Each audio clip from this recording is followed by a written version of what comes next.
एक दिन अचानक कुछ लोग आए और उसके पापा को अपने साथ ले गए। न कोई साफ वजह न कोई वापसी। साल गुजर गए। आज 17 साल हो चुके हैं। 2009 से 2026 तक वो बच्ची अब बड़ी हो चुकी है। लेकिन फरवरी 2026 में भी आसमा जहांगीर कॉन्फ्रेंस में यूएन अधिकारियों से मिलकर चिल्ला रही है, मेरा बाबा कहाँ है। वो कहती है, हर फादर्स डे पर मुझे लगता है मैं अभी भी वही 10 साल की बच्ची हूँ। यह सिर्फ एक लड़की की कहानी नहीं है, ये कहानी है बलूचिस्तान की। एक ऐसा इलाका जो पाकिस्तान के लगभग 44% जमीन पर फैला है, लेकिन वहाँ के बहुत से लोग कहते हैं हमें बराबरी का हक नहीं मिला। वहीं से गैस निकलती है जो पूरे देश में जाती है, लेकिन उसी इलाके के कई घरों में लोग आज भी महंगा सिलेंडर खरीद कर खाना बनाते हैं। वही जमीन के नीचे सोना और तांबा दबा है, लेकिन ऊपर रहने वाले लोग गरीबी में जी रहे हैं। तो सवाल उठता है, अगर जमीन इतनी अमीर है तो लोग गरीब क्यों है? आज हम इसी कहानी को आसान भाषा में समझेंगे।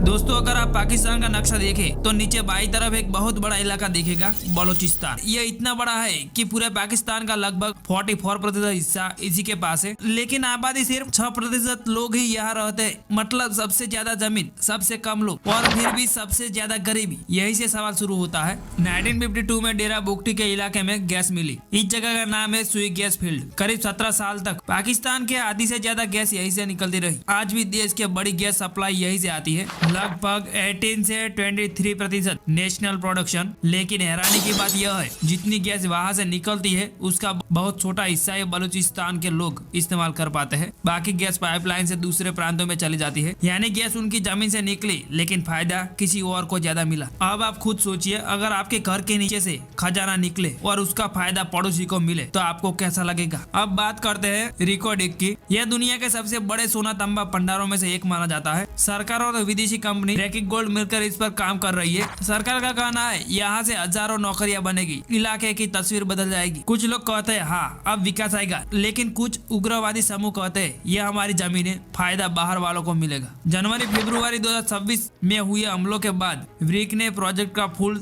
सिक्योरिटी रिव्यू शुरू किया, लेकिन सरकार रिश्योर कर रही है कि वो प्रोटेक्ट कर सकती है। यही से टकराव शुरू होता है। अरब सागर के किनारे एक बंदरगाह है, ग्वादर पोर्ट। यह चीन Pakistan project, China Pakistan economic corridor का अहम हिस्सा है। सरकार कहती है इससे व्यापार बढ़ेगा, नौकरियां आएगी, विकास होगा, लेकिन बलोच लिबरेशन आर्मी जैसे संगठन कहते हैं ये हमारी जमीन पर बाहरी कब्जा है। और इसी वजह से कई बार हमले भी हुए हैं, जैसे जनवरी 2026 में ऑपरेशन हीरो 2.0। अब सवाल यह है, यह आजादी की लड़ाई है या आतंकवाद? सच शायद बीच में कहीं है। 1947 में जब भारत पाकिस्तान आजाद हुए तब यहाँ एक रियासत थी, कलात। शुरुआत में उसने खुद को अलग घोषित किया, लेकिन 1948 में पाकिस्तान के साथ जुड़ गया। कुछ लोगों को लगा यह फैसला दबाव में लिया गया और तब से लेकर आज तक यहाँ कई बार विद्रोह हुए। अगर सब ठीक था तो बार बार बगावत क्यों हुई? सबसे दर्दनाक मुद्दा है मिसिंग पर्सन। सरकारी संस्था के मुताबिक हजारों शिकायतें दर्ज हुई है,